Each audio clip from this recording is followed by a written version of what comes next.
ও দশম শ্রেণীর প্রিয় শিক্ষার্থীবৃন্দ, আসসালামু আলাইকুম। আশা করি তোমরা সবাই ভালো আছো। আজ আমি তোমাদের জন্য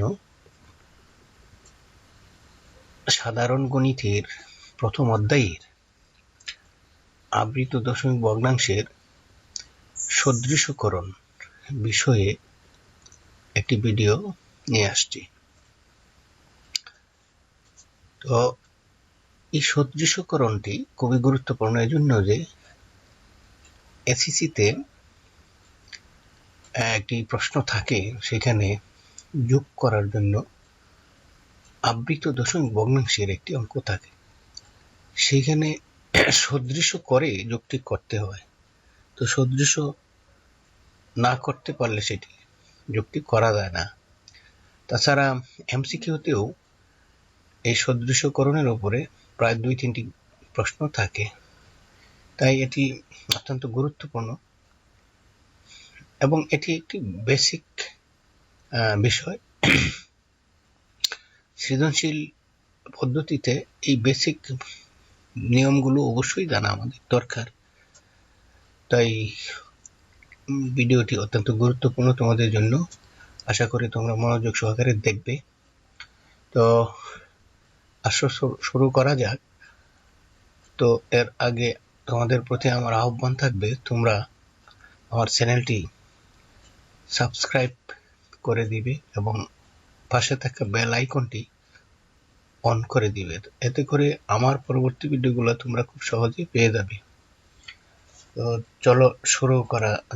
সদৃশ আবৃত দশমিক ভগ্নাংশ 2 বা ততোধিক আবৃত দশমিক ভগ্নাংশের দশমিক বিন্দুর পর অনাবৃত অঙ্ক ও আবৃত অঙ্ক সমান হলে তাদেরকে সদৃশ আবৃত দশমিক ভগ্নাংশ বলে। যেমন 5.2-3 আবৃত 4 আবৃত 13.5 আবৃত 6-7 হলো সদৃশ আবৃত দশমিক ভগ্নাংশ।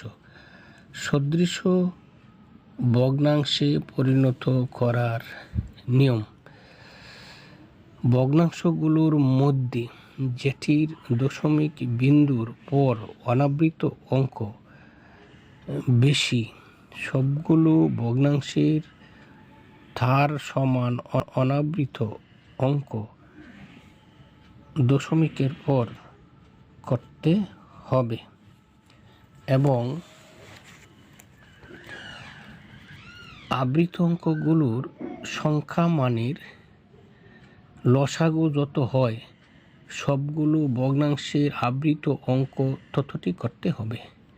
উদাহরণ: 5 আবৃত 6, 7.3 আবৃত 4-5, 10.78 আবৃত 4-2-3। ভগ্নাংশগুলোর দশমিক বিন্দুর পর অনাবৃত অঙ্ক যথাক্রমে 0, 1 ও 2। নিয়ম অনুসারে সবগুলোর দশমিক বিন্দুর পর অনাবৃত অঙ্ক 2টি করতে হবে, কারণ এখানে অনাবৃত অঙ্ক সবচেয়ে বেশি 2। এজন্য আবৃত অঙ্ক ছেড়ে বাড়িয়ে নিতে হবে। ভগ্নাংশগুলোর আবৃত অঙ্ক যথাক্রমে 1, 2 ও 3, যাদের লসাগু 6।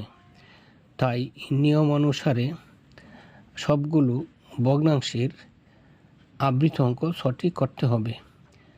যেমন সদৃশ করে পাই 5.6 সমান 5.66 আবৃত 6 অর্থাৎ 6টি আবৃত। 7.3 আবৃত 4-5 সমান 7.34 আবৃত 5 থেকে শুরু করে 6টি। 10.78 আবৃত 4-2-3 সমান 10.78 আবৃত 4 থেকে শুরু করে 6টি অঙ্ক।